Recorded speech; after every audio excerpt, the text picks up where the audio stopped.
ايه اكتر حاجة حبيتها هنا في السعودية؟ تحب ايه اكتر، البلد ولا الناس؟ I can do what I wanna do. وانا اقول يا رب ده انجليزي دي يا مرسي.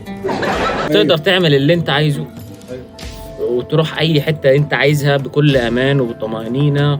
يعني الدنيا حلوة، وبرضه تروح اي حد مفيش حد يردك. البلد ولا الشعب؟ والله لولا الشعب ما كان البلد حلو. لولا الشعب ما كان البلد حلو. الشعب طيب والشعب كويس والشعب جميل وينحب، ما كان الناس حبتها كبلد. مهما كان تطور، لو تجي للتطور، لو تجي للأمور في دول ثانية، أوروبا، أمريكا، لكن كشعب، كناس، كطبيعة، كأخلاق، كدين، لا والله المملكة. عز الله المملكة. الحاجة اللي بحبها في السعودية بصراحة حبيت الأمن والأمان.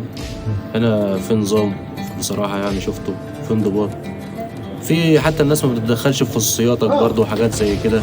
والله اللي حبيته أكتر البلد ولا الناس بصراحة، عشان أكون صريح معاكم البلد كويسة. يعني دي أكتر يعني حبيت البلد أكتر من الناس عشان الكعبة وعشان المدينة برضه. تمام. وبصراحة الناس برضه حبيتهم، مش كل الناس حبتها يعني، بس في ناس، في بعضية الناس حبتها. وفي عقلية مدبر للسعودية أنا والله بحترمها جدا جدا وحبيتها جدا جدا. ولي العهد طول الله عمره محمد بن سلمان.